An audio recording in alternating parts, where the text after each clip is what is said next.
बिस्मिल्लाहिर्रहमानिर्रहीम। अस्सलाम वालेकुम। मैं हूं डॉक्टर नुमान गफ़ार आवान और मैं फ़िज़ियोथेरेपिस्ट हूं। हमारे पास क्लिनिक पे बहुत से पेशेंट्स अपनी कोहनी की दर्द की शिकायत लेकर आते हैं, तो उनको अक्सर बाहर की तरफ दर्द हो रहा होता है या बहुत से पेशेंट्स वो अपने बाजू के अंदर की तरफ दर्द की शिकायत करते हैं। कोहनी के दर्द की क्या क्या वजूहात होती हैं, कोहनी के दर्द का इलाज किस तरह से किया जाता है, वो कौन सी इंतहाई आसान एक्सरसाइजेज़ हैं जिनको आप घर पे करके अपने आप को कोहनी के दर्द से महफूज रख सकते हैं। तो आज की इस वीडियो में आप ये सारी बातें जान सकेंगे, तो इस वीडियो को एंड तक पूरा देखिएगा। कोहनी के दर्द की सबसे अहम वजह इसका ओवर यूज़ होना है। जब हम अपनी कोहनी को बहुत ज़्यादा इस्तेमाल करते हैं, बहुत सी ऐसी एक्टिविटीज़ जिसमें हमें रेपिटेटिव मूवमेंट परफॉर्म करना पड़ती है, जो लोग टेनिस खेलते हैं, बैडमिंटन खेलते हैं, स्क्वैश खेलते हैं, या इसके अलावा ऐसे अफराद जिनका बहुत ज़्यादा रेपिटेटिव एक्टिविटी वाला काम है, मसलन वो बागबानी करते हैं या वो वाइब्रेशन वाले आलात इस्तेमाल करते हैं, तो उस वजह से उनको कोहनी में दर्द की शिकायत रहती है। अक्सर अफराद को कोहनी के बाहर वाले हिस्से में दर्द होती है, जिसे हम लैटरल एपिकोंडालाइटिस का नाम देते हैं या इसे टेनिस एल्बो कहा जाता है। इसके अलावा वो अफराद जिनको अपनी कोहनी के अंदर वाले हिस्से में दर्द की शिकायत होती है, तो उसको हम मीडियल एपिकोंडालाइटिस या गोल्फर्स एल्बो डायग्नोसिस करते हैं। इस तरह की कंडीशंस का डायग्नोसिस बनाने के लिए सबसे अहम पेशेंट की हिस्ट्री होती है। पेशेंट का ऑक्यूपेशन क्या है, पेशेंट की डेली एक्टिविटीज़ क्या हैं। जो लोग डेस्क पे बैठ के काम करते हैं, कीबोर्ड यूज़ करते हैं, उनको भी इस तरह की दर्द का सामना करना पड़ता है।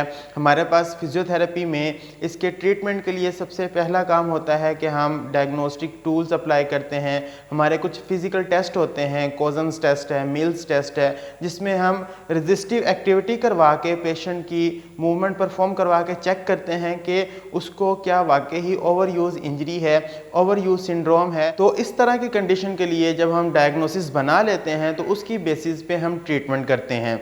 गोल्फर्स एल्बो या टेनिस एल्बो में पेशेंट को सबसे जो एक्यूट कंडीशन में प्रॉब्लम होता है वो इन्फ्लेमेशन होती है। पेशेंट को बहुत ज़्यादा दर्द का सामना करना पड़ता है। वो कोई भी ऐसी एक्टिविटी करता है जिसमें उसे बार बार रेपिटेटिव मूवमेंट करना पड़ती है, तो उसको अपने बाजू में दर्द होती है। इसको एक्यूट फेज़ में मैनेज करने के लिए हमारे पास प्राइस फार्मूला हम अप्लाई करते हैं, जिसमें प्रिवेंट करना होता है। इसको रेस्ट एडवाइस की जाती है। इस तरह के पेशेंट्स को आइसिंग यानी कि बर्फ़ की टकोर हम रिकमेंड करते हैं कि इस एरिया पे बर्फ़ की टकोर करनी है, और इसको कंप्रेशन अप्लाई करना होता है। कंप्रेशन अप्लाई करने के लिए हमारे पास ऑर्थोसिस मुख्तलिफ डिवाइसेस मौजूद हैं, जिसमें इसके ऊपर कोई स्प्लिंट अप्लाई कर दिया जाता है। यहाँ टेपिंग बहुत ज़्यादा हेल्पफुल होती है। पेशेंट के पेन मैनेज करने के लिए हमारे पास क्लिनिक पे बहुत सी मोडेलिटीज़ होती हैं, जिसमें अल्ट्रासाउंड का बहुत अच्छा रिज़ल्ट है।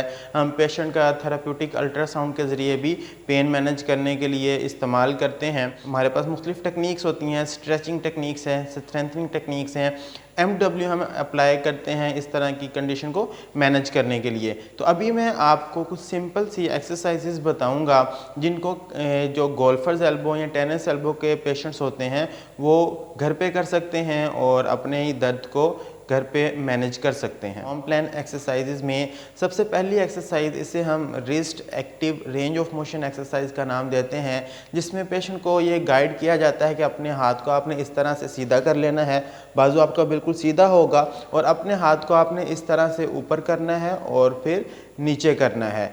रिस्ट की हम एक्सटेंशन करेंगे तो हमने अपने कलाई को इस तरह से रिस्ट को ऊपर की तरफ मूव करना है, पूरा हाथ हमारा ऊपर को सीधा हो जाएगा, बाजू आपने बिल्कुल सीधा रखना है, और उसके बाद आपने इस तरह से नीचे करना है। ये एक्सरसाइज ख़ास तौर पर टेनिस एल्बो के पेशेंट्स के लिए है। जब आप ये एक्सरसाइज करते हैं तो आपके जो कॉमन एक्सटेंसर मसल्स हैं, जहाँ पे आपको पेन है बाजू के लैटरल साइड पे, बाहर वाली साइड पे, तो उस पेन को मैनेज करने के लिए ये एक्टिव एक्सरसाइज बहुत हेल्पफुल है। पेशेंट को ये एक्सरसाइज 5 रेपिटेशंस के साथ परफॉर्म करनी चाहिए, और एक वक्त में आप 5 से 7 सेट्स शुरू में कर सकते हैं। जैसे जैसे आपकी एंड्योरेंस बेहतर होती जाएगी, आपकी दर्द कम होती जाएगी, वैसे वैसे आप ये सेट्स और रेपिटेशंस बढ़ा सकते हैं। जो सेकंड एक्सरसाइज हम इस तरह के पेन को मैनेज करने के लिए रिकमेंड करते हैं, उसे हम कॉमन एक्सटेंसर्स का स्ट्रेच कहते हैं। हमने रिस्ट की स्ट्रेचिंग करना है, तो जो पहले हम रेंज ऑफ मोशन एक्सरसाइज कर रहे थे,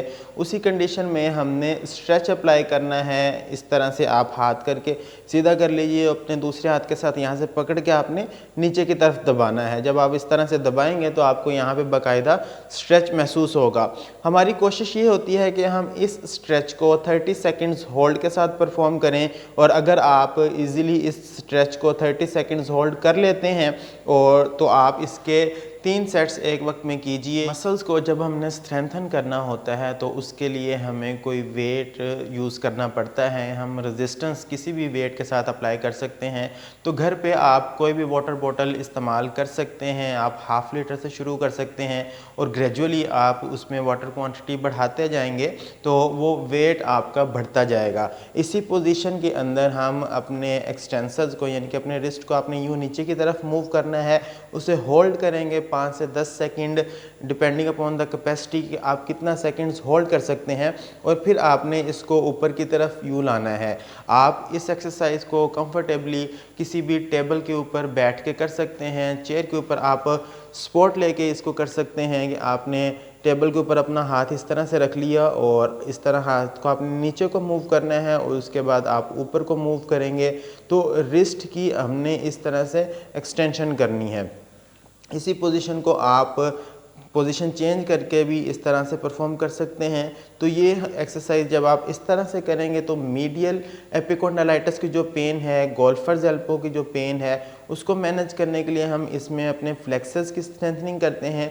और अगर अपने बाजू को प्रोनेशन यानी कि इस तरह से उल्टा रख के हम करेंगे तो इस तरह से हमारे एक्सटेंसर्स की स्ट्रेंथनिंग होती है। ये दोनों एक्सरसाइजेज कंडीशन के अकॉर्डिंग, अगर बाहर की तरफ पेन है तो हम इस तरह रख के, और अगर अंदर की तरफ पेन है तो हम बाजू को इस तरह रख के स्ट्रेंथनिंग करते हैं। नेक्स्ट एक्सरसाइज है, इसे हम आर्म बार स्टेबिलिटी एक्सरसाइज का नाम देते हैं। आप किसी भी बोतल को ले सकते हैं, उसमें पानी भर लें और उसके साथ हमने जो मसल्स हैं उनकी स्टेबिलिटी एक्सरसाइज परफॉर्म करना है। उसके लिए आपने अपनी एल्बो को इस तरह से स्टेबल कर लेना है, कंधे की मूवमेंट नहीं करनी, अपनी कोहनी को आपने स्टेबल रखते हुए अपने हाथ को इस तरह से रखना है। अभी इसमें थोड़ा सा पानी है, आप आहिस्ता आहिस्ता ये पानी ज़्यादा कर सकते हैं। इसमें हमने पूरी मूवमेंट करना है। आप देखिएगा कि मैं अपने मसल्स को मूव कर रहा हूँ और उनको स्टेबिलिटी देना है, तो आपने ये पूरी मूवमेंट करवानी है, लेकिन सिर्फ ये मूवमेंट आपकी कोहनी के मसल्स की होगी।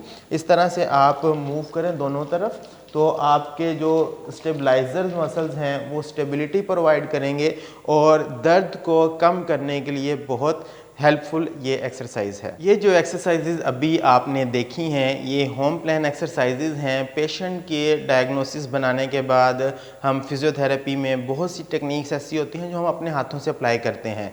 तो अगर आपकी दर्द इन एक्सरसाइजेज को करने से मैनेज नहीं हो रही तो इसके लिए फिर आपको अपना एक दफ़ा चेकअप करवाना बहुत ज़रूरी है। आप अपना एग्जैक्ट डायग्नोसिस बनवाइए और उसकी बेस पे आपका ट्रीटमेंट होगा तो आपका दर्द जल्दी ख़त्म होगा। आप अपने नियर बाय फिजियोथेरेपिस्ट से एक मरतबा ज़रूर कंसल्ट कीजिए। अगर आप हमारे पास क्लिनिक पर तशरीफ़ लाना चाहते हैं तो नीचे दिए गए नंबर पर रब्ता करके आप क्लिनिक पे तशरीफ़ ला सकते हैं। मैं उम्मीद करता हूं कि आपको आज की वीडियो पसंद आई होगी। आप कोई बात पूछना चाहते हैं या अपना फीडबैक देना चाहते हैं तो कमेंट्स में ज़रूर लिखिएगा। अपना और अपने प्यारों का बहुत सारा ख्याल रखें, दुआओं में याद रखिएगा। अल्लाह हाफिज़।